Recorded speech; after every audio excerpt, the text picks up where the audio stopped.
Olá, pessoal. Muito bem-vindo a todos e a todas. Antes de iniciar a apresentação propriamente dita, eu quero dizer que eu estou usando aqui uma camisa de gola redonda de cor preta com detalhes assim esverdeado e óculos de grau grosso, né, da cor preta.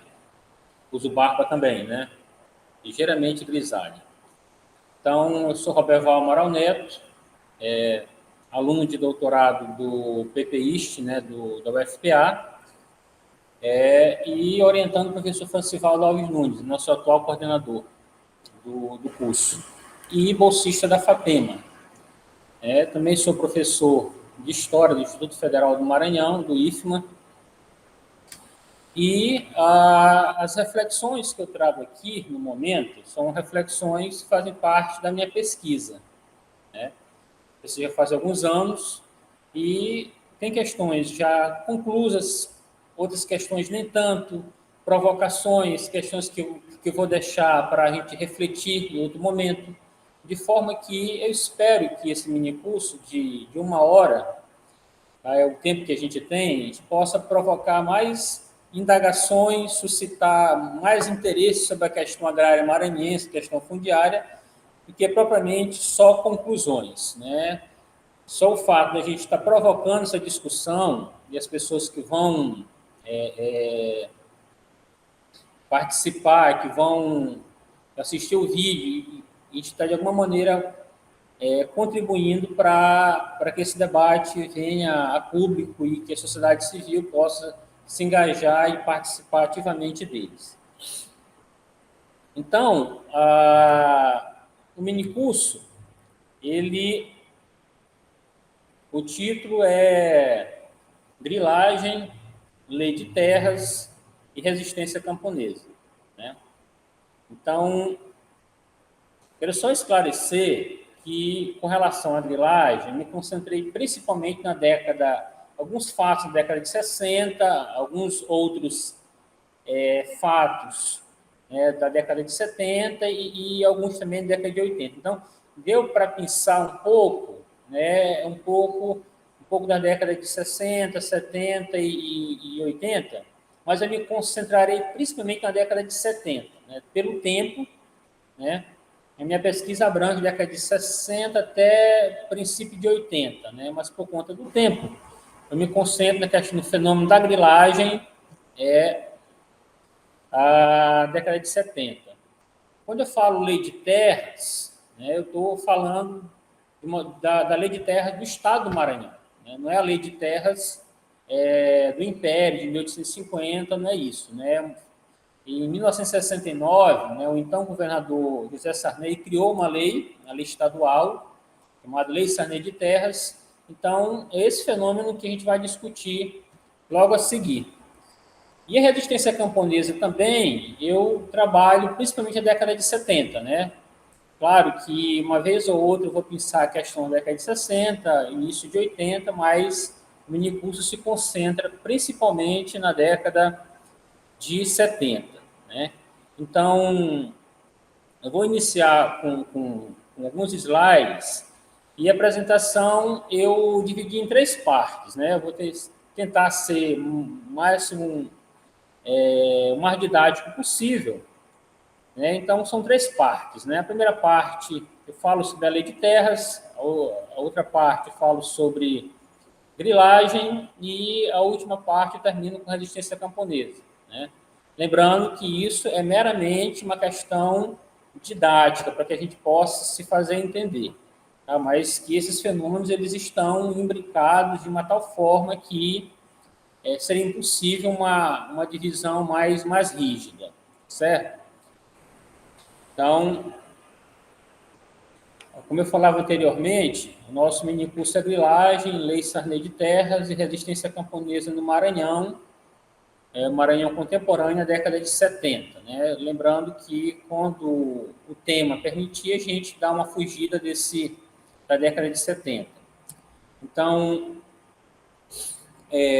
vamos iniciar, como eu falei anteriormente, né? O nosso minicurso eu espero que ele provoque esse debate, né? Inquietações, né? Perguntas, questionamentos, do que apenas conclusões, né?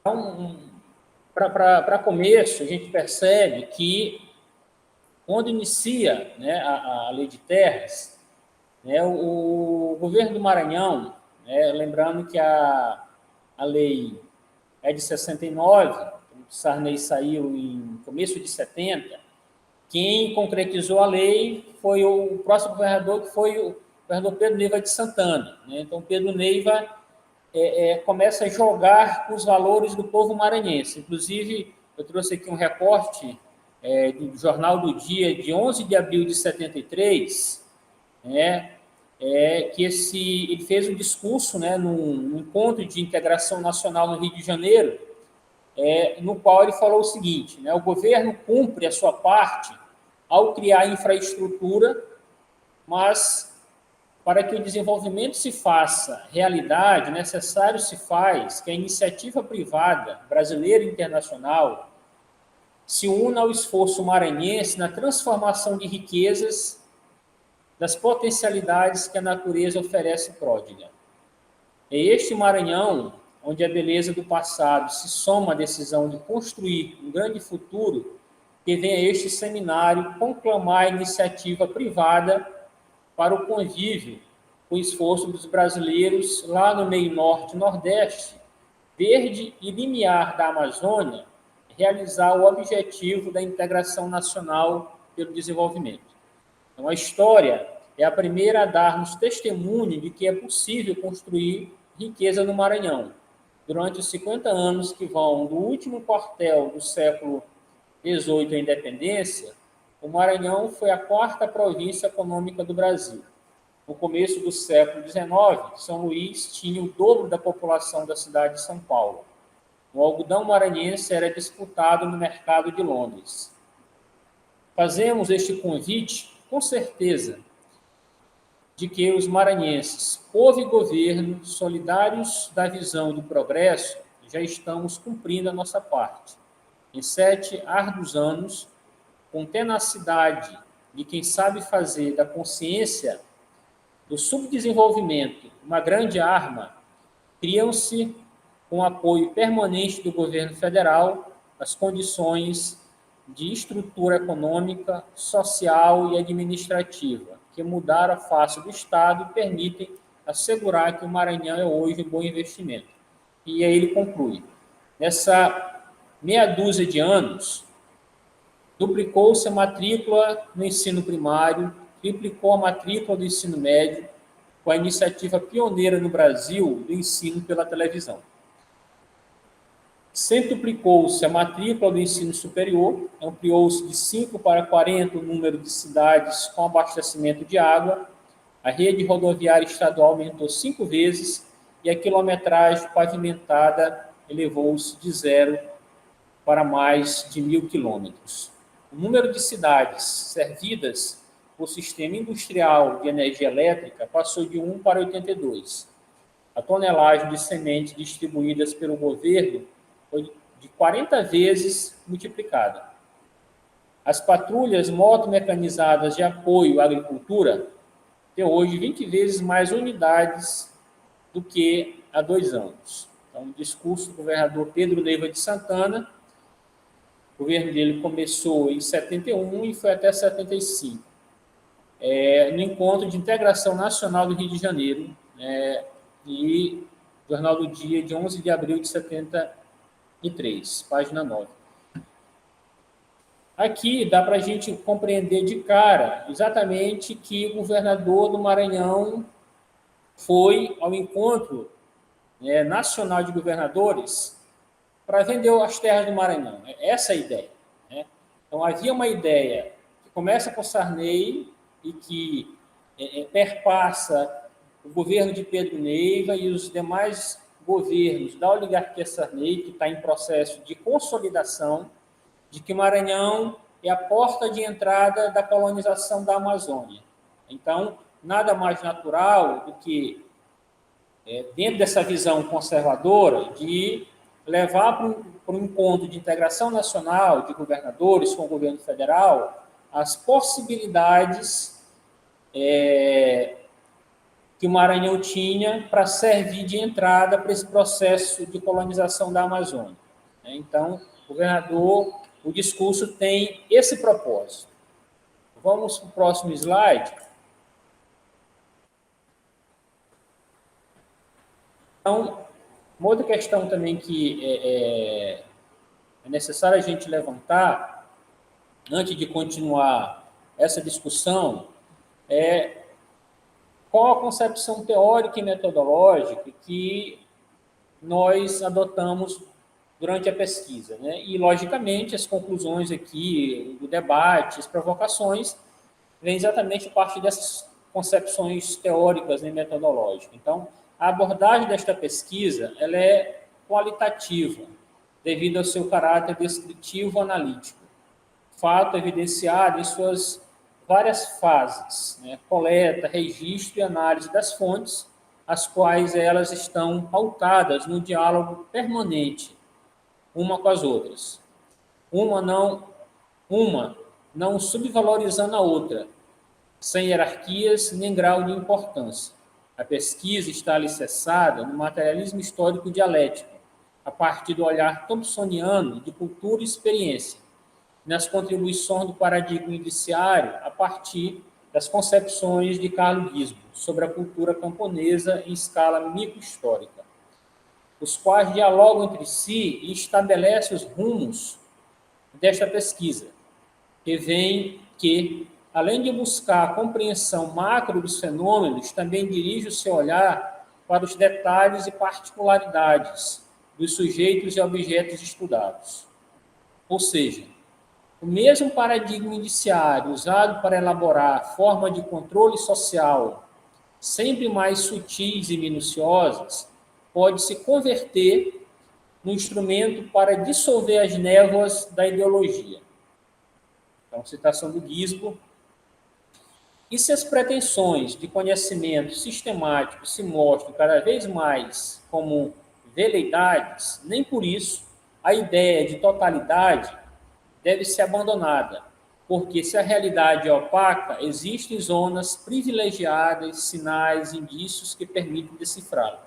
Então, aqui, eu deixo muito claro essa opção metodológica de trabalhar tanto com Thompson quanto com Gisbo, tá? E aí, não vejo algum problema com relação a isso, né? Porque, assim como eu busco algumas questões mais estruturais da política maranhense, né, desse processo de consolidação de um novo grupo dirigente, de uma cultura hegemônica, eu estou falando, né, do Gramsci, mas olhando como que o fenômeno da cultura é operada, né, para essa consolidação, que é Thompson também, eu dirijo o olhar para três sujeitos principais na pesquisa, né, que a gente vai ver mais na frente.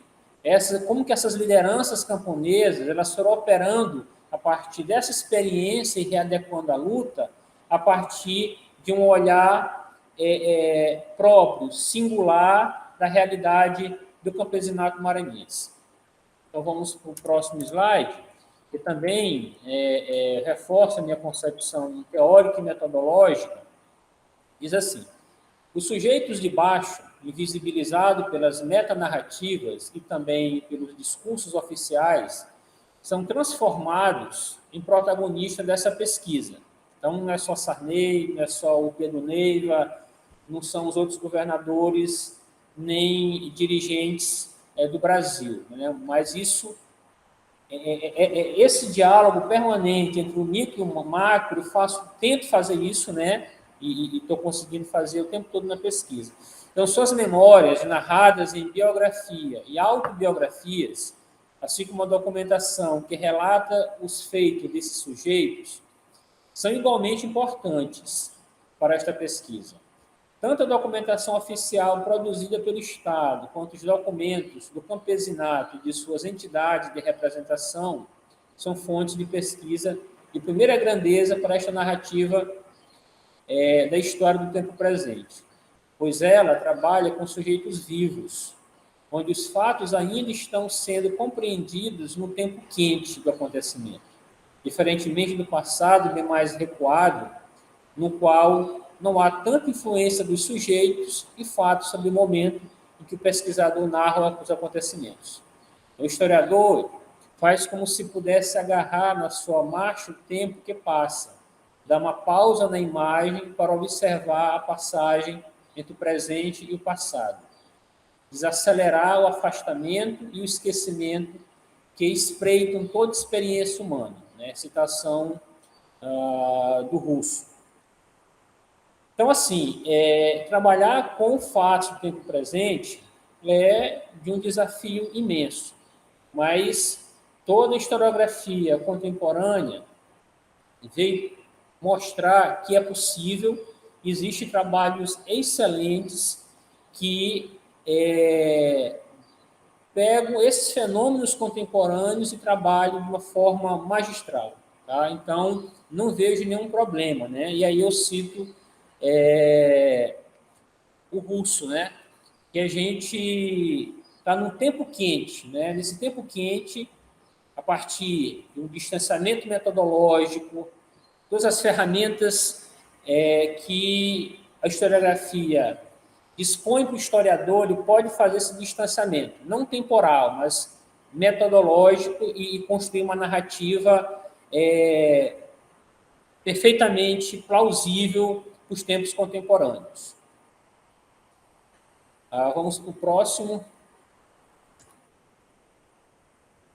Então, para finalizar as questões de concepção teórica e metodológica, então,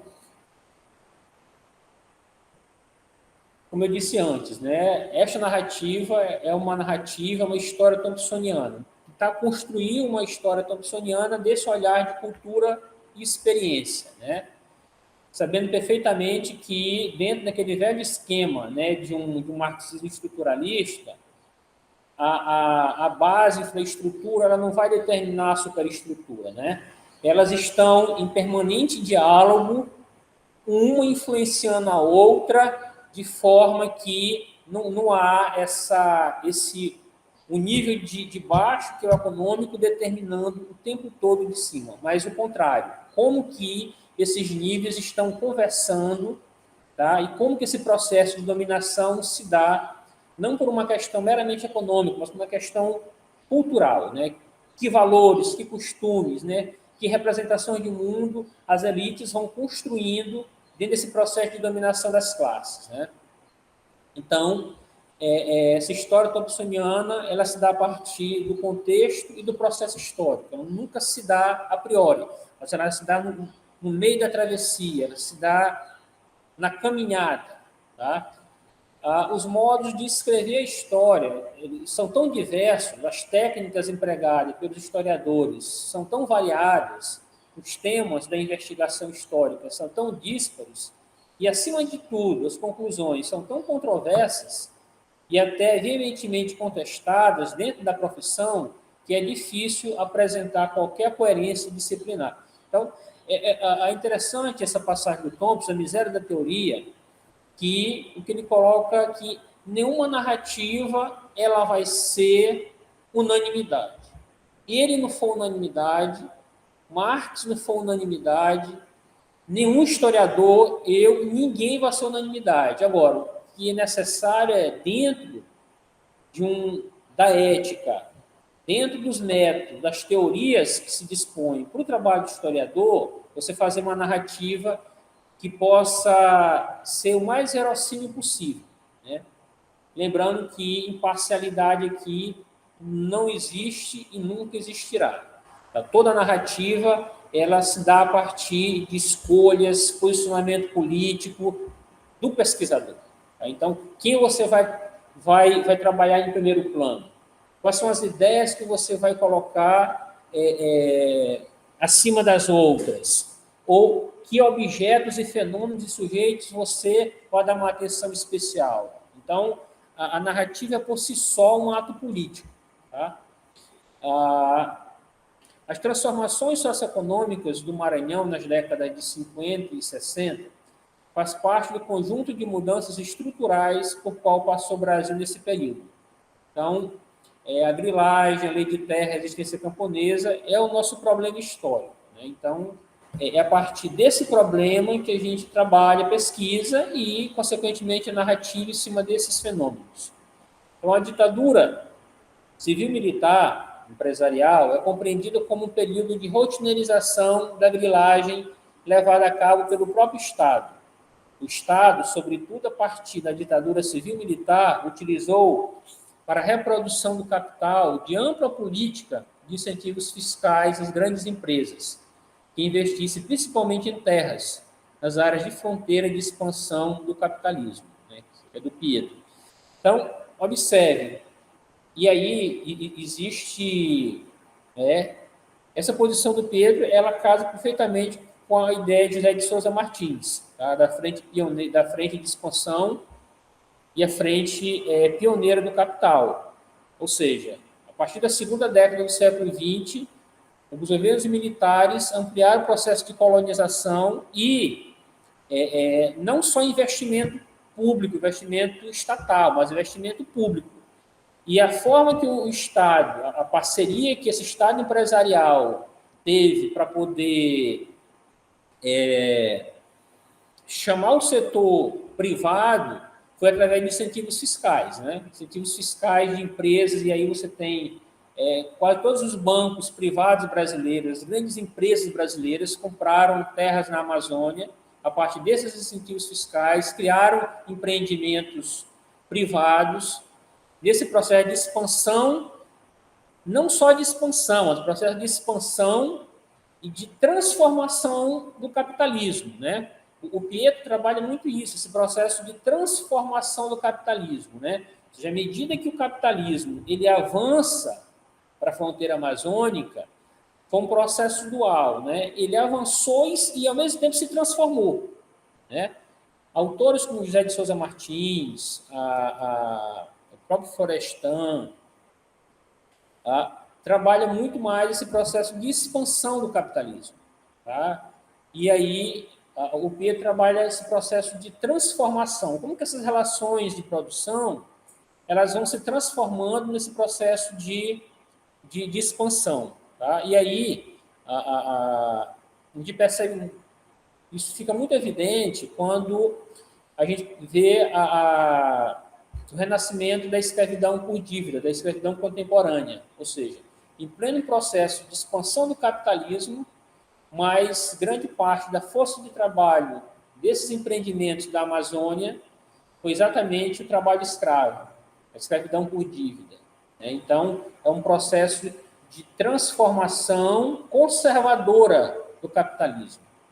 E aí, os principais autores que eu uso, dentro dessas concepções teórica e metodológica, é o Carlo Gisborne, o James Scott, é o Marcos, o Thompson e a Clea Bose. Eu vou chamar a atenção aqui do James Scott, dentro desse processo dessas estratégias, principalmente táticas cotidianas que o campesinato emprega, tá? E a Clea Bose para tentar compreender essas memórias e essa história oral desses sujeitos, né? E aí, que estou falando, são sujeitos de baixo, esses camponeses, homens simples, como que a gente consegue, a partir dos ensinamentos da Ecléa, trabalhar esse direcionamento de uma história oral.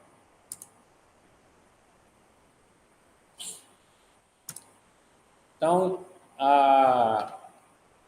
como eu falava antes, né, a Lei Sarney de Terras, ou Lei de Terras do Maranhão, ou Lei, né, do Domínio das Terras Públicas do Maranhão, é a Lei 2969, de 17 de julho de 69, conhecida pelos movimentos sociais maranhenses como Lei Sarney de Terras, né, porque foi no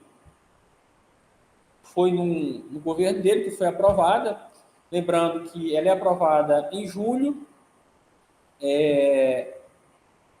no mês de outubro, ele assina o decreto que regulamentou a lei, e em dezembro a lei saiu no Diário Oficial do Estado. Tá? Então, e ele saiu no mês de abril do ano seguinte. Então, Ele criou a lei, foi criando toda a infraestrutura para ser aplicada no ano seguinte. Tá? Não quer dizer que no governo dele não houve conflitos, não houve conflitos fundiários, conflitos de terra, resistência camponesa, teve bastante, né? Mas a lei e todo o aparato jurídico que tornaria a vida do camponês mais difícil ainda foi criado no final do governo dele e ele jogou isso para o governo seguinte, né? A minha hipótese é que tentou ao máximo, tentou se prevenir, né, ainda mais de um desgaste político, né? Porque, querendo ou não, a lei, essas e outras leis agrárias trouxeram aí um desgaste político muito grande para o próximo governador, aumentou a resistência camponesa. Se a gente for comparar, por exemplo, a resistência camponesa na década de 60 para 70, ela ela aumenta aí 100% praticamente. Tá? E a dificuldade de você combater todos os processos que vieram contra o trabalhador rural ficou ainda mais difícil, porque você tinha uma lei específica determinando como seriam esses processos, né?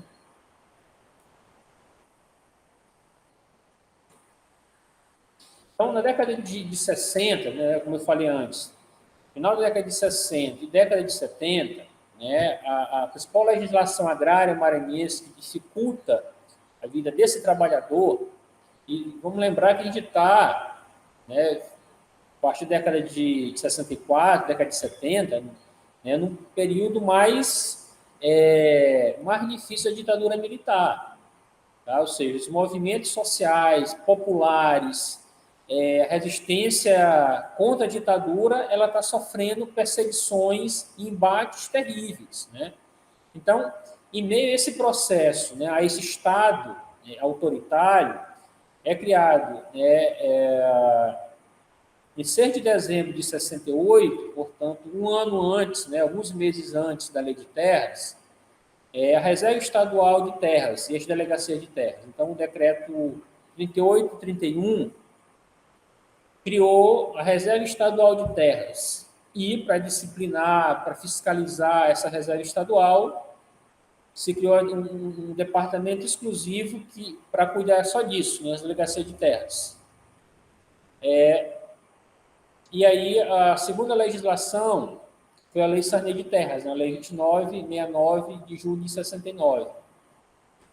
A terceira legislação foi o decreto 4028, de 28 de novembro de 69, né, que regulou a Lei de Terras. A quarta lei foi a Lei 3230, de 6 de dezembro de 71, que criou a Comarco, né? A Comarco é a Companhia Maranhense de Colonização. Né? Enquanto você tinha a Lei de Terras, o decreto da Lei de Terras, a Reserva Estadual de Terras, a Companhia Maranhense, né? Companhia do governo maranhano, encarregada para colonizar e para botar a colonização para andar, foi a Comarco. Tá? A Comarco é que fez todo esse processo, né, de colonização. Tá? A gente mais na frente vai ver um pouco mais o papel dela. E a quinta lei foi a Lei 6383, de 76. Né? Essa lei aqui é uma lei federal, Lei das Ações Discriminatórias, certo? Que foi a lei que o governo federal criou para regularizar as leis, as terras estaduais que se encontravam embargadas por processos, em conflitos. Então, o governo federal cria a lei das ações discriminatórias para que os estados discriminassem essas leis e concedessem os títulos definitivos de propriedade, geralmente para as grandes empresas.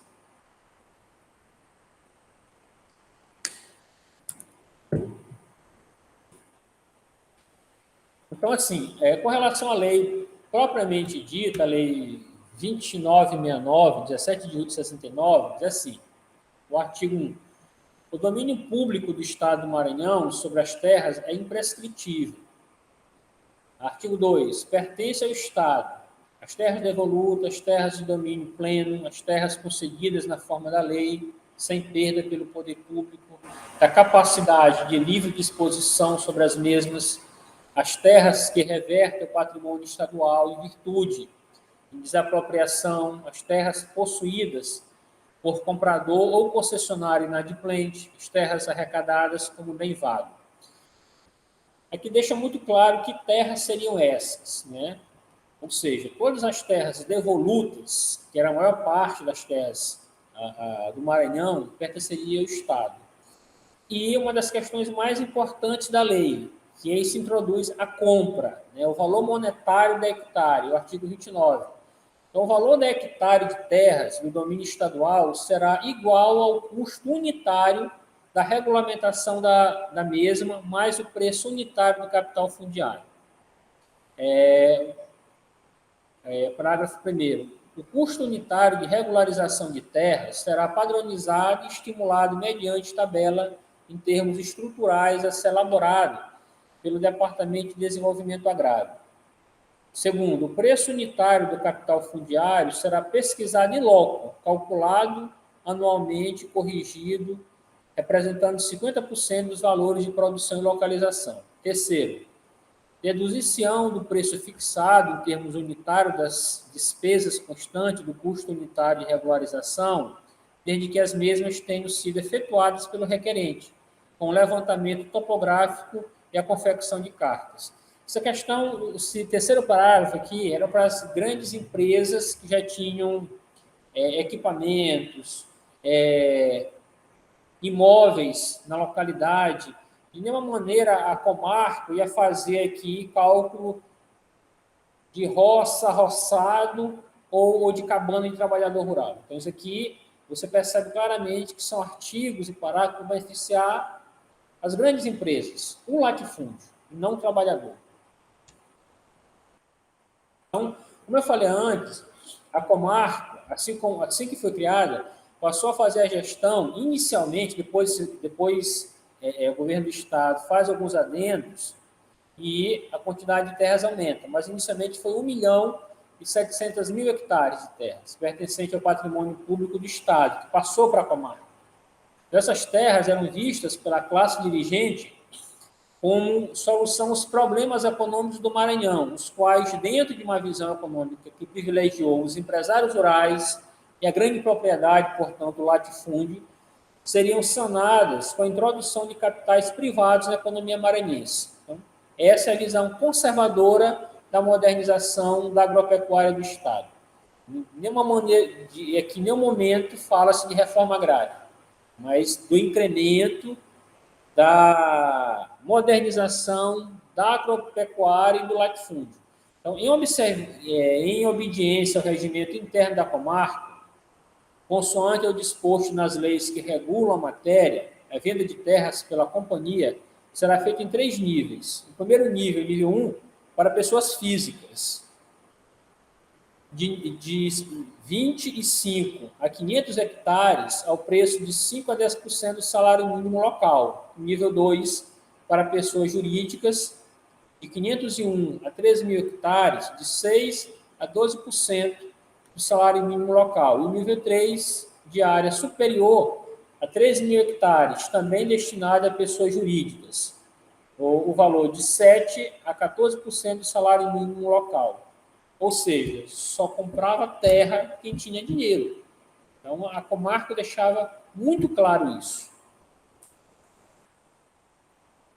Então, eu trouxe aqui um recorte de jornal de 73, é um trecho da rodovia de Santa Inês a Sailândia, no Maranhão, e que nesse percurso foi aberta a estrada, né? Inicialmente foi a rodovia MA-01, que depois virou BR, né? Virou um trecho da BR-222, mas aqui foi uma estrada foi construída, né, como uma rodovia estadual. E aí mostrando o trabalho de agrimensores, né, o trabalho aqui à esquerda de um trabalhador rural fazendo aqui uma cabana.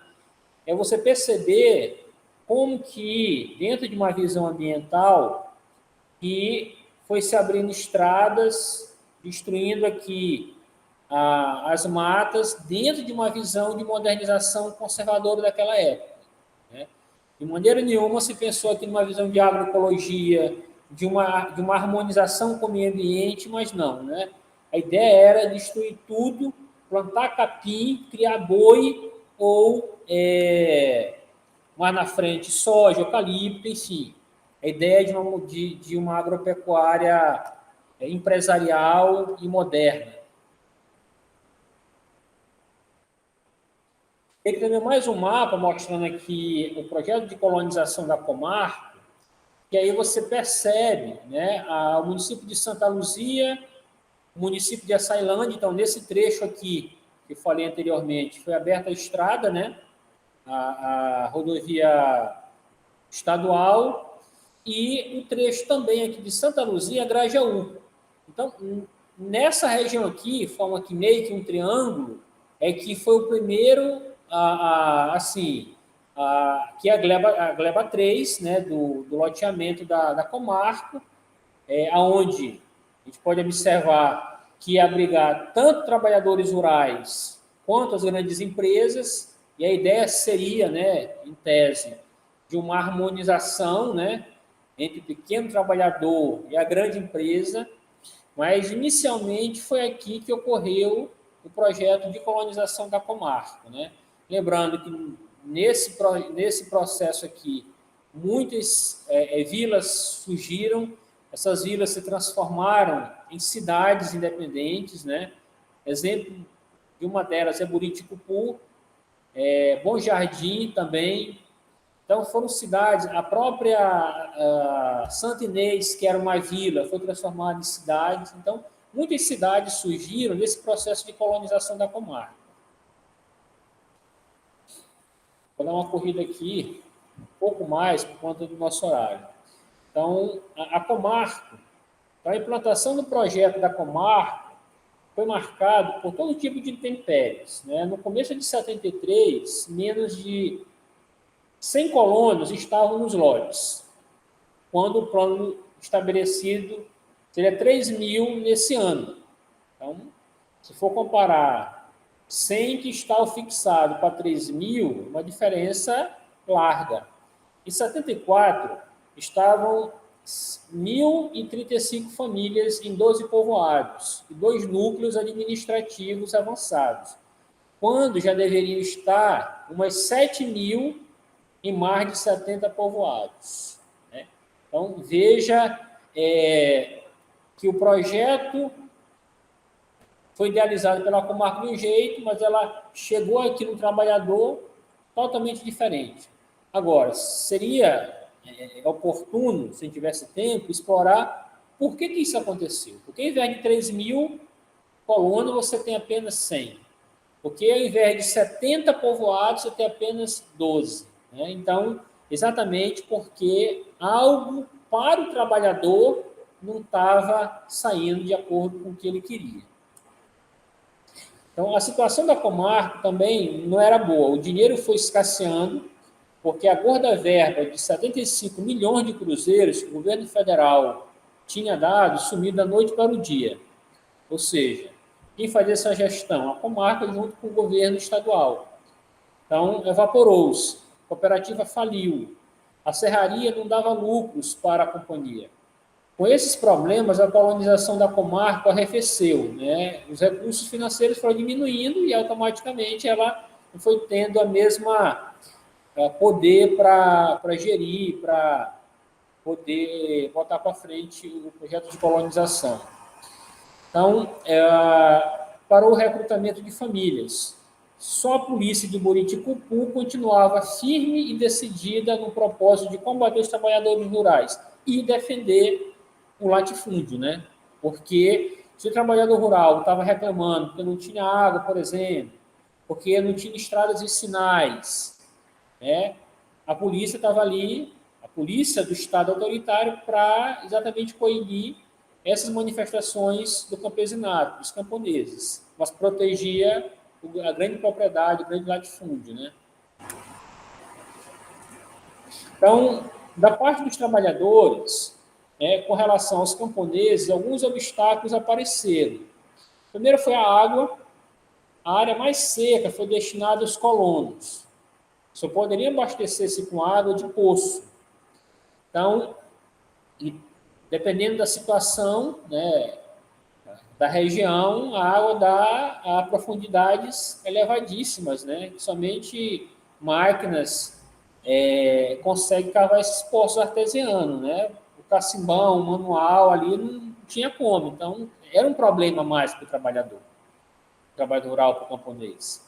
Então, a Companhia de Saneamento Ambiental do Maranhão, a CAEMA, fez alguns poços nos povoados, né? Nas vilas, né? Não nas propriedades dos trabalhadores rurais.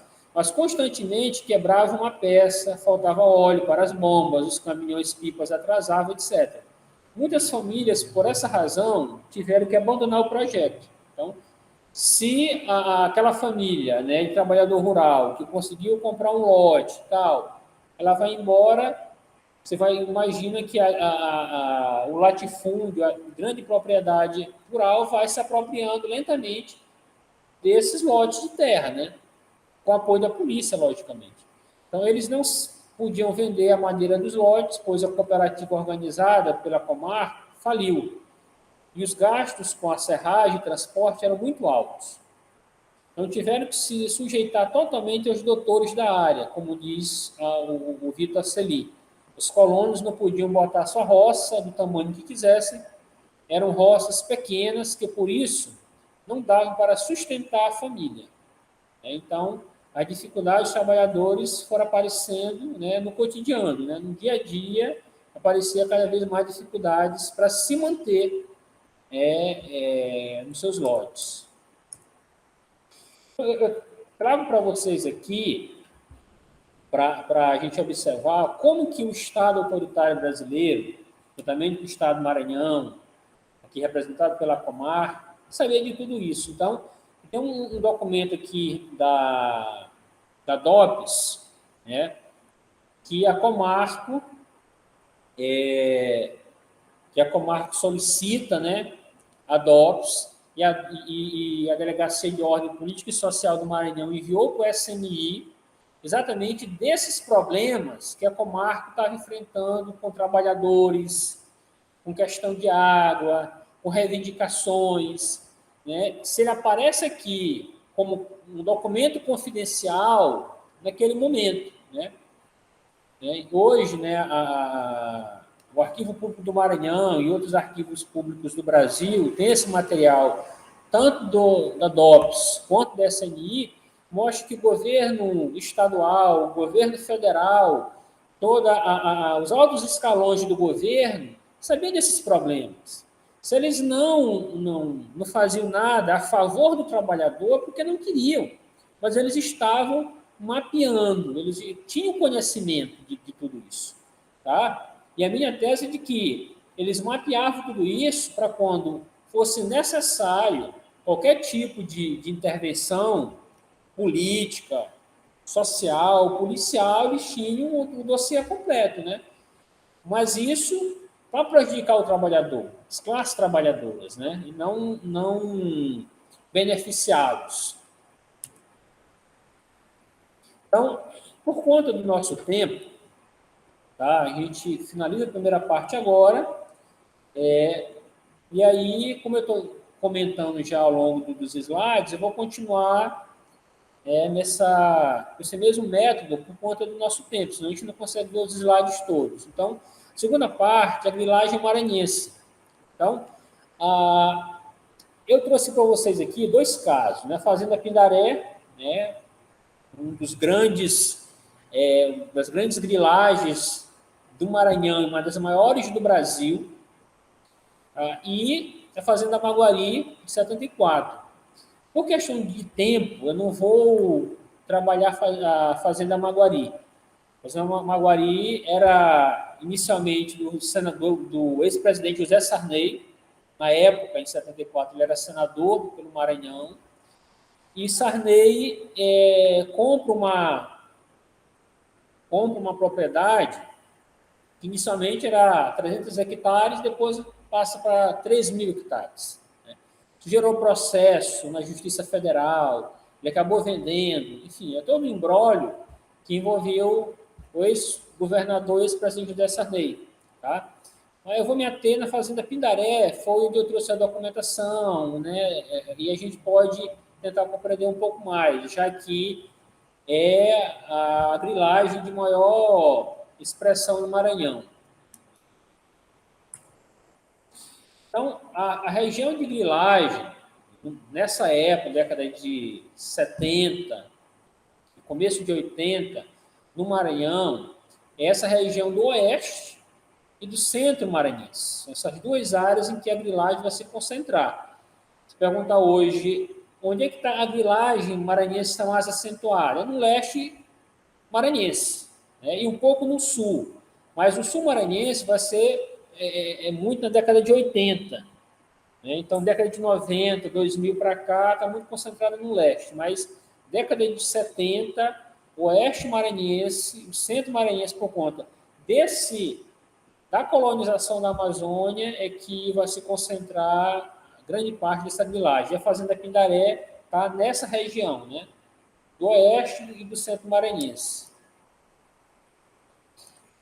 Então, segundo Vitor Arcelin, o mais destacado estudioso da grilagem de terras maranhenses, a considera a maior grilagem do estado, cuja área grilada é difícil precisar com exatidão, devido à alta especialização das fraudes cartoriais, as quais envolveram muitas e diferentes autoridades do estado.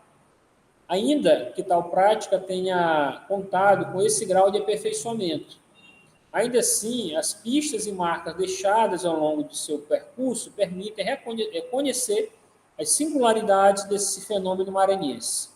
Tá? A Fazenda Pindaré é um nome fictício.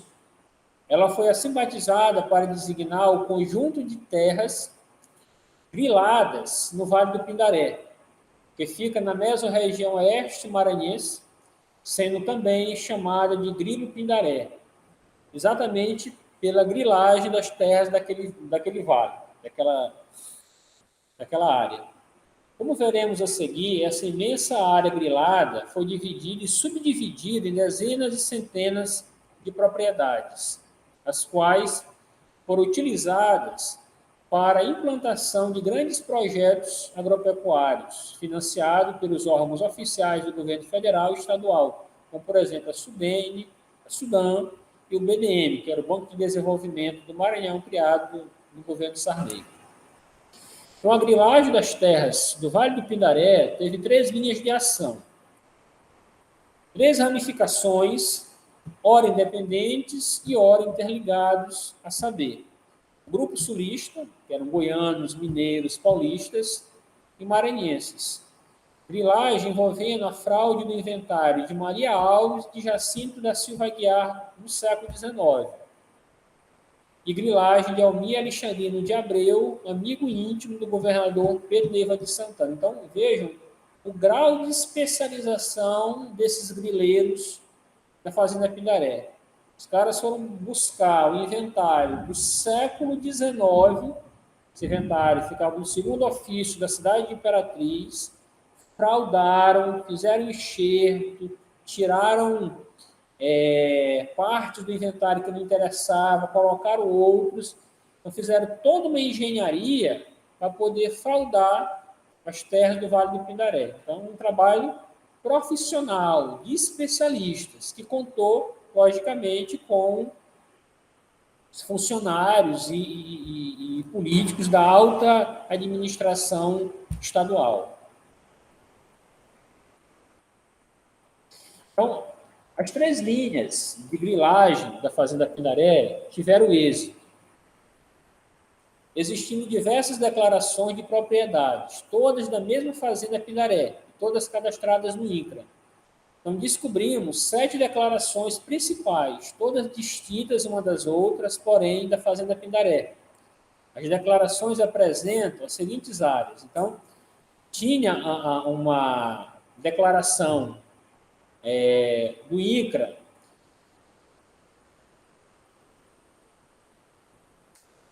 de uma área de 72 mil alqueires geométricos, que correspondia a 320 mil hectares. A outra, 350 mil alqueires geométricos, ou seja, 1.694 hectares. Uma terceira, que é a maior de todas, de 3.518.320 hectares. É o dobro das terras que a Comarco tinha no início para fazer o trabalho de colonização. Veja o absurdo. A outra de 125 mil hectares, a outra de 3/4 de imóvel. E a última, uma faixa de terras na Ceilândia e Santa Luzia. Então, observe que o tipo de especialização que o Grilo da Fazenda Pindaré tinha executado. Né? Como que tudo isso foi se constituindo para ter uma das maiores grilagens do Maranhão e do Brasil. Então, as 3 linhas de ação da grilagem da Fazenda Pindaré. Então, o primeiro eixo era formado pelo grupo Centro-Sulista Maranhense, sendo um dos líderes o paranaense Edgar Góes Pinto. Além de maranhenses, o grupo era formado, em sua grande maioria, por goianos, mineiros, paranaenses e paulistas. As raízes desse grupo estão na grilagem de terras ao longo da rodovia federal Belém-Brasília. Durante os anos 50 e 60 do século passado, as quais produziram íntimas relações econômicas entre fazendeiros e grileiros de diversos estados brasileiros. Então, o segundo eixo dessa grilagem era formado pelo grupo goiano, associado aos maranhenses, sendo seu líder o paulista José Daé, mas residente em Anápolis, Goiás. Os cabeças dessa organização eram de Goiás. O terceiro eixo era formado por maranhenses. O líder era o maranhense Almir Alexandrino. Entretanto, havia uma ligação e troca de informações entre essas quadrilhas. Literalmente quadrilha, né? Questão essa conhecida pela Justiça Federal durante o processo de anulação dos registros das terras da Fazenda Pindaré. Tudo faz crer que esses 3 grupos agiam de forma independente, onde cada um deles oferecia suporte ao outro na tarefa de grilar as terras devolutas no Maranhão. Então, a gente percebe que, embora fossem 3 grupos, mas que eles estavam coordenados, né? O que faz crer que era um grupo com 3 ramificações, e vamos ver qual consegue a maior quantidade de terras possível, né? Então, é um trabalho de uma quadrilha especializada em grilagem de terras, que não inicia no Maranhão, mas se inicia no processo de construção da Belém-Brasília, e à medida que a colonização foi avançando rumo à Amazônia, esses grupos foram grilando terras, né? É um trabalho que rendeu muito dinheiro, um trabalho de profissionais mesmo. Então, a primeira divisão da Fazenda Pindaré, que foi o primeiro eixo, ficou parado, não foi para frente, né, nos seus intentos. Então, o segundo eixo e o terceiro concretizaram, de fato, a grilagem das terras e conseguiram o registro dessas terras, né, mediante a Comarco, depois o próprio INCRA, etc. Então, a primeira divisão efetiva da Fazenda Pindaré ocorreu da seguinte maneira, né? Então, a empresa Agropastoril ficou com 20 mil hectares, o João Fernandes, 66 mil hectares, senador Zancané, no Rio de Janeiro, São Paulo, aliás, 66 mil hectares, Cativaldo Castanheira, 66 mil hectares, empresa Aerofoto, 132 mil hectares, Antônio Rodrigues, 12 mil hectares. Francisco Nunes, 30 mil hectares. Antônio Rodrigues, Aldac, 24 mil hectares. Danilo Linhares, 21 mil hectares. Bingel, 10 mil hectares. Cavalcante, 14 mil hectares. Senador Osíris, 66 mil hectares. Osíris de Goiás. Então, veja a quantidade e o volume de terras que foram griladas nessa região do oeste do centro maranhense. Um absurdo. O terceiro eixo, como eu disse, também foi vitorioso. Então, foi assim, esse derradeiro grupo de grileiros da Fazenda Pindaré, como vimos, Alhures, era formado por maranhenses. O líder era Almir Alexandrino. A grilagem é como água, sempre encontra uma brecha para escapar, um caminho alternativo. Todos os grupos que grilaram as terras daquela fazenda procuraram muitos caminhos e brechas para conseguir seus objetivos. O grilo Almir, nascido com a escritura de 1957, lavrado no cartório de Corumbaíba, em Goiás, encontrou um aliado seguro na pessoa do então governador do Maranhão, Pedro Neiva de Santana, natural de Partos Bons do Maranhão e amigo de infância do governador Almir. Tinha aí um pé para conseguir com mais segurança em seu trabalho. Ele mesmo, Pedro Neiva Santana, o governador que tanto viajou ao centro-sul do país, tentando vender as terras maranhenses, como vimos anteriormente, foi aliciado e se curvou aos grileiros. Ele entrou para a história maranhense da pior forma possível. Então, observe aí, governador de estado, né, e existe a documentação que demonstra isso, que ele sabia da grilagem, sabia como que isso acontecia, mas deixou a coisa caminhar. Deu o jeitinho para o lado dos empresários, do latifúndio, não para o lado dos camponeses, dos trabalhadores rurais. Então, como vimos anteriormente, a documentação da Fazenda Pindaré, que estava sob a guarda do professor Ferraz. O professor Ferraz estava naquele primeiro eixo, tá, que tentou grilar, não conseguiu, parou um determinado tempo. Então, o professor Ferraz pertence a esse primeiro eixo. Então, tinha fortes indícios de fraude, o que levou a buscar outros caminhos e brechas para grilar aquela fazenda, né, Fazenda Pindaré. Tal documentação, após procuração de Almir Alexandrino, lavrado em Porto Franco, no Maranhão, foi parar nas mãos do mineiro José Luiz de Oliveira, amigo do mato-grossense Abílio Monteiro da Rocha, grileiro com grande articulação dentro e fora do Maranhão. Então, observe as conexões, né? Maranhão, Goiás, Mato Grosso, São Paulo, mineiros, tudo isso numa articulação com o governador do Maranhão e com outras autoridades importantíssimas do Maranhão e, com certeza, de outros estados brasileiros.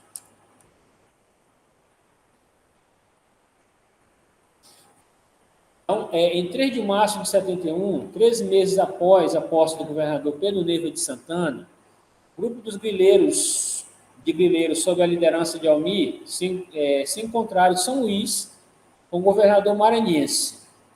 No dia anterior à noite, Almir acertou por telefone a audiência no Palácio dos Leões para o dia seguinte, às 7h30 da manhã. Na conversa com o grupo, Pedro Neiva falou de sua satisfação e interesse em receber empresários de fora e pediu que recomendasse o Maranhão a outros de São Paulo. Citação de Acelino. Durante a conversa, Lauro Camargo percebeu que Almir era íntimo do governador e este, mesmo assim, não acreditava na documentação. Pedro Neiva chegou a dizer: como você conseguiu esse grilo, Almir? Apesar disso, fez um bilhete e encaminhou-os para o secretário da Agricultura, Lourenço Vieira da Silva. Lembrando que Lourenço Vieira da Silva, né, era secretário de Pedro Neiva e que depois ocupou o cargo de presidente do INCRA. Então, devido a compromissos de agenda, o secretário da Sagrima, né, o Lourenço Vieira da Silva, não atendeu ao Almir Alexandrino e os demais grileiros no dia 3 de junho daquele ano. Ele agendou a reunião para 3 dias depois. No dia marcado, o secretário encaminhou logo o grupo ao diretor do DDA, né, o Departamento de Desenvolvimento Agrário do Maranhão. Como não pudesse permanecer todos em São Luís, resolveram designar José Luiz de Oliveira como procurador, né, um advogado, José Luiz de Oliveira, como procurador de Almir, para efetuar junto às repartições todas as tramitações. Tá? A citação também de Acelim. Então, alguns dias depois, dois advogados do DDA, um deles, chefe do departamento jurídico, chamado Edine Couto Bacelar Nunes, deram um parecer positivo sobre a validade da documentação, o qual foi referendado pelo Procurador-Geral do Estado do Maranhão, José Ribamar Araújo. Citação também de Acelim. Isso mesmo, a maior autoridade jurídica do governo maranhense não viu nenhuma irregularidade naqueles documentos fabricados em Amarante, Imperatriz, São Paulo, Goiânia, os quais, por causa dos constantes enxertos e remendos, deveriam, no mínimo, provocar alguma suspeição por parte do Procurador-Geral do Estado do Maranhão. Pasme. Mas não foi isso que aconteceu. Passado apenas 11 dias, após a audiência com o governador José Luiz de Oliveira, né, o advogado, viajou para a Imperatriz, comunicando ao Almir que toda a documentação estava pronta e tinha até uma carta do diretor do DDA autorizando Agostinho Noleto, advogado da Delegacia de Terras Imperatriz, a proceder ao registro e iniciar a medição dos agrimensores. Então, o registro das terras foi feito sem nenhum problema na cidade de Santa Inês. Ou seja, o terceiro eixo tinha conseguido isso. Então, a contribuição de Pedro Neiva, por sua amizade com Almir e o secretário de Agricultura, Lourenço Vieira da Silva, foi definitiva. Lembre-se apenas que Lourenço ocupou o mesmo cargo no final do governo Sarney e dali saltou para a presidência do INCRA. A conjunção de forças políticas poderosas conduziram a grilagem das terras maranhenses a um patamar jamais visto na história do Estado. É um trabalho de uma quadrilha altamente profissional. Então, o camponês passou a enfrentar uma luta de vida ou morte, tanto contra os políticos de gabinete, aqueles que formavam a classe dirigente do Estado, quanto no fronte de batalha, contra grileiros e pistoleiros, para defender suas posses, terra de trabalho que foram cobiçadas por aqueles agentes econômicos poderosos que estavam mudando a face do Maranhão do Brasil. É o próximo.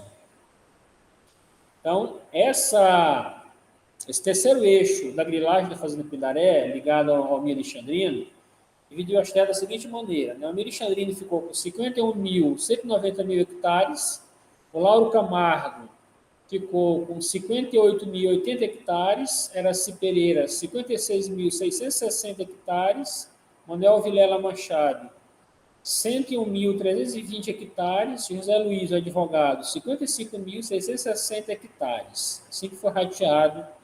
Então, uma ressalva, em 73, por iniciativa do Ministério Público Federal, foi aberto o processo para anulação dos títulos de propriedade da Fazenda Pindaré, da primeira divisão que houve, que falei lá atrás, né? Do segundo eixo. Foram esses títulos que foram questionados. A Justiça Federal anulou parte daqueles títulos. Era tão flagrante que o MPF do Maranhão, a Procuradoria da República do Maranhão, entrou com processo, a Justiça Federal acatou e deu início a um processo poderia ser a justiça estadual, mas foi a federal, para anular parte desses títulos que eram evidentes que eram grilados. E, por último, aqui, a terceira parte, a resistência camponesa. Como eu disse, né? Pouco da década de 60 e pouco da década de 70. Então, ao trabalhar com a resistência camponesa maranhense, escolho o conceito político de campesinato, que não significa excluir as categorias sociais estabelecidas pelos próprios trabalhadores rurais, como trabalhador rural, poceiro, enfim, os conceitos que eles próprios se atribuem, né? Isso aí dentro de uma visão thompsoniana, que o trabalhador, às vezes, escolhe essas categorias, aquela que melhor o representa. Agora, como classe, eu escolho a categoria de campesinato, que é um conceito bem polêmico. Então, a grilagem das terras maranhenses pretendia transformar o conjunto das terras de trabalho dos camponeses em terras de negócio dos capitalistas, mas a resistência camponesa do Estado constituiu-se um obstáculo a essa transformação. Então, houve grilagem, houve toda uma mobilização do governo do Estado, mas houve resistência também, de todos os tipos, né? De revoltas que foram menos a essas táticas cotidianas, né? Então, a resistência camponesa foi se moldando no tempo de acordo com as contingências, mantendo antigas táticas e produzindo novas formas de luta. Ou seja, à medida que o problema ia mudando, a resistência também ia mudando de acordo com as contingências do momento, né? Mas não eram estáticas ao ponto de não perceber a mudança. E aí, a ideia do James Scott, para mim, é fundamental, né? Ou seja, uma história dos camponeses que focalizasse apenas as insurreições seria mais como uma história de trabalhadores fabris, dedicados inteiramente a greves gerais e protestos. Embora possam ser importantes e sintomáticos, esses eventos nos dizem pouco sobre a arena mais durável dos conflitos de classe e da resistência. A luta mais vital, cotidiana, levada na fábrica pela jornada de trabalho, pelo direito ao lazer, pelo salário, pela autonomia, por direitos e por respeito. Por todas essas razões, ocorreu-me que a ênfase nas rebeliões camponesas estava mal colocada. Pelo contrário, pareceu mais importante considerar o que podemos chamar formas cotidianas de resistência camponesa. A luta prosaica, mas constante, entre os camponeses e aqueles que querem extrair deles o trabalho, o alimento, os impostos, os aluguéis e os lucros. A maioria das formas que essa luta toma cessa ao ser coletivamente desafiada. Aqui tem em mente as armas comuns dos grupos relativamente sem poder, fazer corpo mole, a dissimulação, a submissão falsa, os saques, os incêndios premeditados, a ignorância fingida, a fofoca, a sabotagem e outras formas dessa natureza. Então, essas formas brechetianas de luta de classe têm certas características em comum. Requer pouca ou nenhuma coordenação ou planejamento. Sempre representam uma forma de autoajuda individual. Evitam, geralmente, qualquer confrontação simbólica com a autoridade ou com as normas de uma elite. Entender essas formas comuns de luta é entender o que muitos dos camponeses fazem nos períodos entre as revoltas para melhor defender os seus interesses. James Scott, 2002. Então, eu cito aqui 3 lideranças camponesas, né? O Manuel da Conceição, né? O caso mais simbólico, né? Da década de 60. O João Palmeira Sobrinho, na década de 70, que ele é morto, né? Ele é assassinado em 75, o Vila Nova na década de 80. Lembrando que o Vila Nova ainda tá vivo, né? Felizmente, espero encontrá-lo em breve.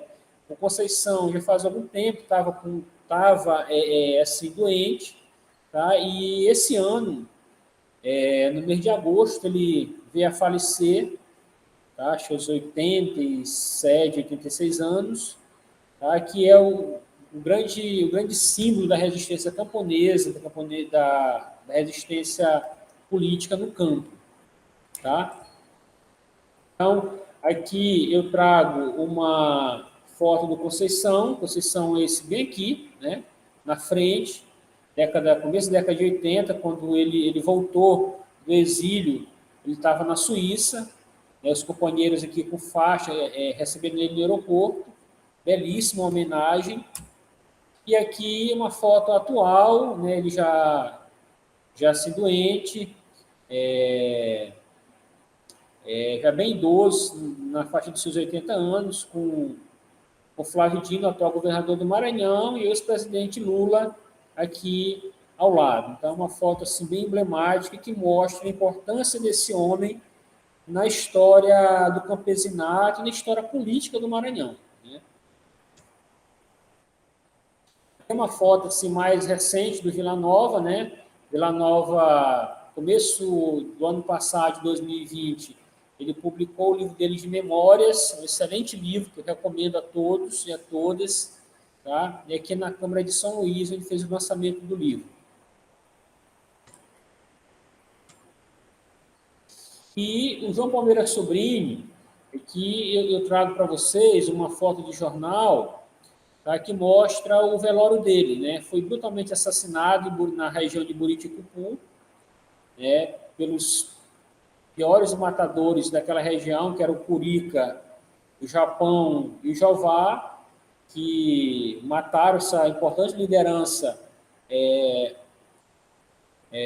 camponesa no Maranhão. Né, foi o primeiro presidente do Sindicato dos Trabalhadores Rurais de Imperatriz, um dos grandes lideranças daquela região, e que, para silenciá-lo, foi preciso pistoleiros, tá, e que teve repercussões no Maranhão todo, inclusive foi enviado para o Ministro da Justiça reclamações da lentidão desses processos para punir os culpados. Então, a justiça camponesa em Pirapemas, né, que acho que é importante a gente falar também. Então, que não está nessa região de fronteira maranhense, mas que marca aí o início da trajetória de Conceição. Então, desde os primeiros anos de sua vida, né, Conceição, quando ainda morava no povoado de Pedra Grande, no município de maranhense de Pirapemas, presenciou a arrogância dos poderosos, como o caso que levou o capitão Luiz Soares, um latifundiário da região, a se apropriar das terras de seu pai, Raimundo dos Santos, resultando na expulsão de sua família das terras onde viviam há gerações. Assim, os trabalhadores dos locais chamados Pedra Grande, Bagaceira, Salgado, Cristina, Lages e Lajinha passaram cada vez mais a questionar a autoridade de Guida Soares, né, que já era viúva desse capitão Luiz Soares. A partir desse momento, os camponeses adotaram diversas ações de enfrentamento contra o latifúndio, né, ou essa latifundiária específica. Uma dessas ações foi exatamente contra Guida Soares. Eles entraram em sua propriedade, aquelas mesmas terras griladas pelo seu marido, daí colheram muitas frutas, a maioria delas selecionadas e fresquinhas, que fazia qualquer pessoa salivar de tão saborosas. E em seguida levaram à beira da estrada. Segundo Conceição, alugamos um caminhão que sempre passava lá, botamos dentro e levamos para a cidade municipal de Pirapemas. Lá vendemos tudo na feira. Laranja, banana, abacaxi, manga, o que tinha. Então, para resolver de vez essa contenda do roubo das frutas, o secretário de Estado do Interior e Justiça e Segurança Pública, Newton Belo, agendou reunião entre o governo e os camponeses daquele município, a qual deveria ser realizada na sede da Associação Rural de Pirapemas. No dia marcado, foi todo mundo para lá. Quando deu exatamente a hora marcada, a Secretaria de Segurança Pública mandou 28 soldados. O secretário não foi. Um cabo e um tenente. Teve um que começou a perguntar: quem é o presidente dessa merda aí? O pessoal ficou meio assombrado. Não, aqui todos nós somos iguais, não tem um presidente. Narra Conceição. São assim, né? Passaram fogo. Foi fuzil, metralhadora, morreram logo dentro da casa 7 pessoas, transpassadas de bala. uma dezena ou mais, um pouco saíram feridas. O que teve de gente de braço arrancado, com bala, outros saíram, todos retalhados de peixeira. Narra Conceição. Então, muitos trabalhadores não aceitaram, não acreditaram nas palavras do secretário Belo. Eles conheciam os métodos da oligarquia vitorinista, anterior à oligarquia Sarney. Aqueles trabalhadores e trabalhadoras já possuíam outras experiências igualmente traumáticas, invasões de suas casas e roças, assassinato de familiares, desapropriações de posses, exploração de seu trabalho, entre outros. Pressentia que o governo não vinha conversar amigavelmente. Segundo o adágio, gato escaldado tem medo de água fria. Por isso, alguns homens levaram uma arma que tinha em casa, um rifle velho. E nessa hora, tocaram fogo. Mataram um tenente, até hoje ninguém sabe quem foi que matou. O nosso guia, Manuel da Conceição, acrescenta ainda que outro soldado morreu também, porque um camponês arrancou uma peixeirinha e correu para a polícia. Se eu morrer, mato pelo menos um. Ele cravou o soldado, tac, tac, tac, deu umas 30 facadas. Ou seja, foi um ato de resistência contra aquele ato de covardia do secretário de Segurança Pública. Então, voltando ao Vale do Pindaré, a resistência camponesa contra o gado, né, no Vale do Pindaré, e aí o Conceição foi o grande líder desse processo de resistência. Então, a primeira luta declarada do campesinato de Pindaré-Mirim contra os fazendeiros desse município pode ser representada pela estratégia do fogo do gado, adotado por esses trabalhadores. Gado que come roça, come bala. Em 20 de janeiro de 64, uns companheiros de Morada Nova se desesperaram, passaram fogo no gado. Mataram logo umas 4, 5, 6 vezes. O pessoal foi inteligente, mataram o gado e, como o dono do gado não quis ir lá apanhar carne, a gente pegou e vendeu. Distribuímos a carne para todos os camponeses mesmo. Os caras iam pagando e a gente ia guardando o dinheiro, segundo Conceição, né? Então, guardar o dinheiro para ser usado em futuras táticas de resistência a esses mesmos fazendeiros. Muita cobra, aí é uma tática camponesa, né? Muita cobra picou o gado por artimanha de camponeses. Gado foi solto do curral à noite, propositalmente para ser morto no dia seguinte ou desaparecer nas matas do Maranhão. Tudo sob o olhar atento, né, das autoridades municipais. Como que eles conseguiram driblar e provocar esse processo de resistência silenciosa, subterrânea? Esse era o lema daqueles camponeses que, ao longo de anos, acumularam prejuízos, perdendo, às vezes, de uma só vez, toda a plantação, quando uma boiada passava a noite inteira pastando nas suas roças. Quando o trabalhador olhava a destruição de sua plantação, a roça que cobriria as dívidas contraídas junto aos credores e a colheita que ficaria no paiol aguardando momentos de dificuldade, podemos supor quanta tristeza se instalava no coração desses homens e mulheres. Olhos marejados, choro engasgado, muito pranto, raiva. Após tanto sentimento negativo, a tática camponesa era exercida minuciosamente. Daí vinha abaixo de várias cabeças de gado, e não apenas uma, que sustentaria a família camponesa de carne e de dinheiro, de sua venda durante alguns meses. Em alguns momentos, ao retornarem para suas casas, como sinal de revolta e esperteza, né? Eles abatiam outras cabeças de gado que encontrassem no caminho, sendo que todo gado morto estaria na condição de invasor de roça, embora nem todos estivessem nessa condição. Todas as classes têm suas táticas de sobrevivência, e o campesinato não é diferente. Então, eu trago para vocês aqui uma carta desses trabalhadores, desses poceiros, uma carta de 75, enviada ao Ministério da Justiça, de trabalhadores reivindicando justiça e a morosidade com que a Justiça do Maranhão e o governo tratavam esses trabalhadores rurais.